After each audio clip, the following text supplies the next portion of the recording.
যখন কত আম পড়ে রয়েছে কুটি কুটি। তো আমি জানলাটা খুলেই একটা সুন্দর গন্ধ পাচ্ছিলাম, তো বলছি কিসের গন্ধ। তো আমি দেখে সমস্ত কিছু নিয়ে নিয়েছি, এবার কেটে নেবো ওগুলোকে। আমি আমাদের গাছ থেকে পেড়ে আম নিয়ে এসেছি। তো আমি হ্যালো গাইস, আমি Sudipta and welcome to my blog. তো তোমরা সবাই কেমন আছো? আমি ভালো আছি। তো আমি বাড়ি চলে এসেছি। তো ফাইনালি চলে এসেছি। তো এখন উঠলাম ঘুম থেকে সকাল সকাল। এখন আমি আমার ঘরটা গুছিয়ে নেবো। তো চলো ঘরটা গুছিয়ে নিই, তারপর তোমাদের সাথে দেখা হচ্ছে।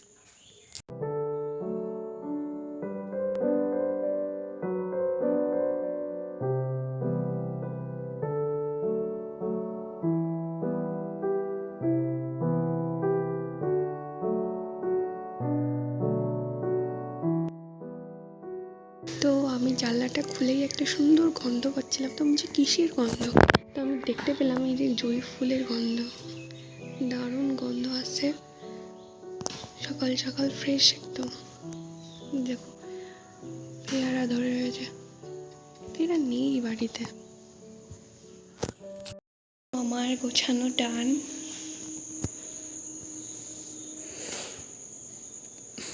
তো এবার আমি রুটি ভাজবো আর ঘুগনি বানাবো, সকালকার ব্রেকফাস্ট বানাবো। তো চলো সেগুলো বানিয়ে ফেলি আর তোমাদেরকে দেখাবো, অবশ্যই শেয়ার করবো। তো চলো দেখতে থাকো। যখন কত আম পড়ে রয়েছে কুটি কুটি, তো আমি এখানে অর্ধেক তুলে রেখেছি, তাও কত পড়েছে।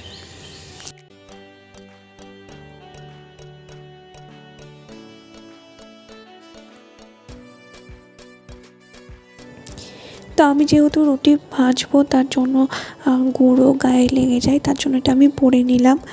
তো যাতে আমার ড্রেসটা সেফটি থাকে, না হলে জামায় পুরো ময়দা ময়দা লেগে যায়। তো চলো ভিডিওটা তোমরা কন্টিনিউ দেখতে থাকো। কতদিন পর রুটি করছি, রুটির অবস্থাগুলো কীরকম হয়ে গেছে। রুটির কোনো সোজা অবস্থা নেই, সব ট্যাড়া ব্যাকা হচ্ছে, একটা সোজা হচ্ছে না। অনেক দিন পর করা হচ্ছে যে রুটিও আমার গোল হচ্ছে না, দেখো কী অবস্থা। যেহেতু আমরা দুটো মানুষ খাবো, তার জন্য একদম অল্প করেই করেছি, মানে আর কি অল্প করেই মটর ভিজিয়েছিলাম। তো আলুগুলো আমি দিয়ে দিয়েছি অল্প, এই জন্য দিয়ে দেবো। তো আজকে রাতে আমার বর আসবে, রাতে না সরি বিকেলে। এর মধ্যে একটু তেল দিয়ে দেবো, অল্প লবণ দিয়ে দেবো।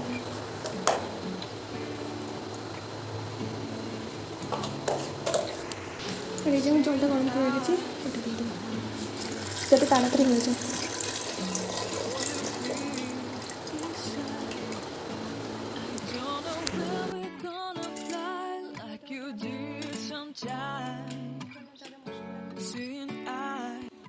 তো এটা রেডি হতে হতে আমি এর জন্য যা যা মশলা লাগে সেগুলো রেডি করে নেব। জায়গাটাতে খুব রোদ আসে, তো জায়গাটা একটু বন্ধ করে দেবো।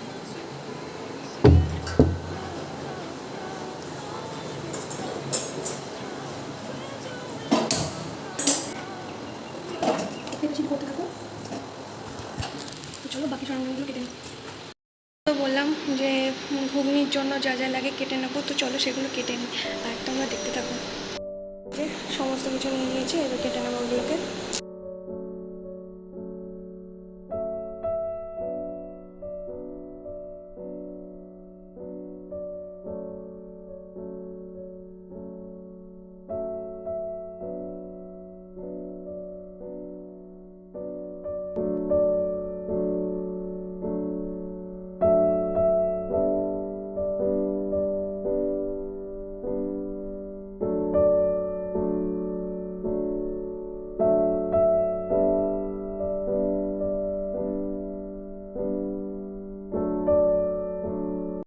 ভিডিও করতে প্রচণ্ড সমস্যা হয়, তারপরে বড় মশলা নেই।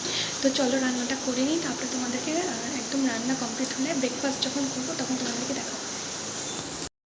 রেডি, এই যা ঘুগনি, গরম গরম রুটি, আর এই যে এখানে শসা, আর এই যে সস,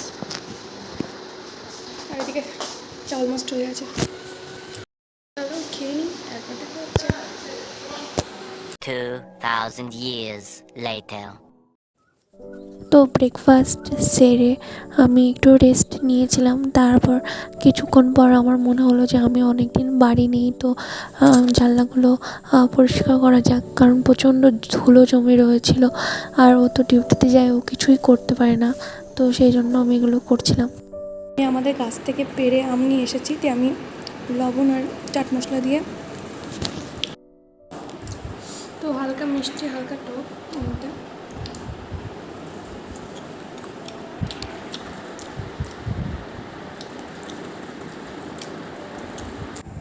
তো আমি টক টক আম খেয়ে তারপর দুপুরে লাঞ্চের জন্য চলে যাই। তো দেখো কী কী হয়েছে। ভাত হয়েছে, মাছের ঝোল হয়েছে, ইলিশ মাছের ঝোল, আর ছিল টক ডাল, আর তার সাথে ছিল ডাঁটার তরকারি। তো সব রান্নাগুলোই ভালো হয়েছিলো, বাট আমি ডাঁটার তরকারি তেমন একটা খাই না। আর ছিল ফ্রাইড রাইস। তো গাইস এখন অলমোস্ট 8টা বাজে আর আমাদের রাতের ডিনার হয়ে গেছে। আর তোমাদেরকে বলেছিলাম যে বড়মশাই আসবে, তো ও এসেছে, বাট এখন নেই, ও বেরিয়েছে, তাই ওকে দেখাতে পাচ্ছি না।